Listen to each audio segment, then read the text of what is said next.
जब भी दुनिया में कहीं युद्ध की खबर आती है ना, तो सबसे पहले जो एक चीज़ लाल होती है वो है हम जैसे इन्वेस्टर्स का पोर्टफोलियो। चाहे वो रूस यूक्रेन का मामला हो या मिडल ईस्ट में कोई नया तनाव, एक सवाल हम सबके मन में तुरंत आ जाता है। तो सवाल ये उठता है, क्या सब बेच बाच के निकल जाना चाहिए?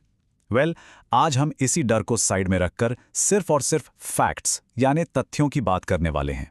हम ये समझेंगे कि युद्ध का भारतीय बाजार पर असल में क्या असर होता है और एक इन्वेस्टर के तौर पर हमें क्या करना चाहिए। तो आज के इस विश्लेषण में हम क्या क्या देखने वाले हैं? सबसे पहले बात करेंगे युद्ध और मार्केट के डर की। फिर देखेंगे कि इतिहास हमें क्या सिखाता है, असली खतरा क्या है उसे समझेंगे, कौन से सेक्टर्स फायदे में रहते हैं और कौन से नुकसान में, और आखिर में सबसे जरूरी हमारी स्मार्ट स्ट्रैटेजी क्या होनी चाहिए।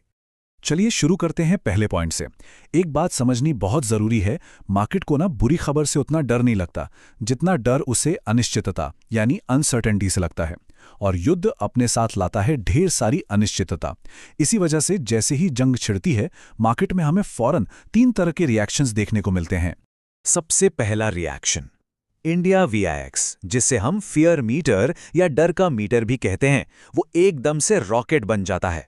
अब वीआईएक्स का बढ़ना मतलब सीधा साधा संकेत है कि भैया मार्केट में अब जबरदस्त उथल-पुथल होने वाली है, सीट बेल्ट बांध लो। दूसरा रिएक्शन आता है एफआईआईज की तरफ से, यानी फॉरेन इंस्टीट्यूशनल इन्वेस्टर्स। देखिए, ये बड़े निवेशक होते हैं और इन्हें रिस्क पसंद नहीं। तो जैसे ही माहौल खराब होता है, वो इंडिया जैसे उभरते बाजारों से अपना पैसा फौरन निकालना शुरू कर देते हैं। और इस पैसे को वो कहाँ डालते हैं? सोने या फिर अमेरिकी डॉलर जैसी सेफ जगहों पर। और तीसरा और शायद सबसे अहम रिएक्शन होता है हम जैसे छोटे इन्वेस्टर्स का, पैनिक सेलिंग।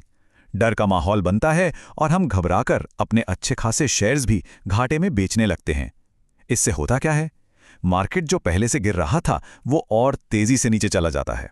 तो ये जो 3 रिएक्शंस हमने देखे, विक्स का बढ़ना, एफआईआईज का पैसा निकालना और पैनिक सेलिंग, क्या इसका मतलब ये है कि मार्केट अब क्रैश हो गया है और कभी ऊपर नहीं आएगा?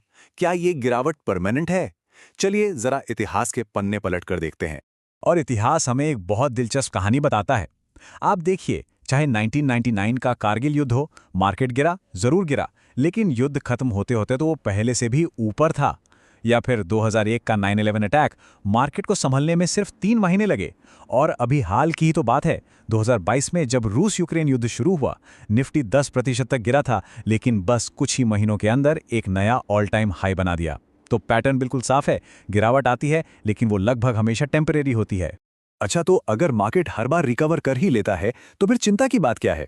असली खतरा क्या है?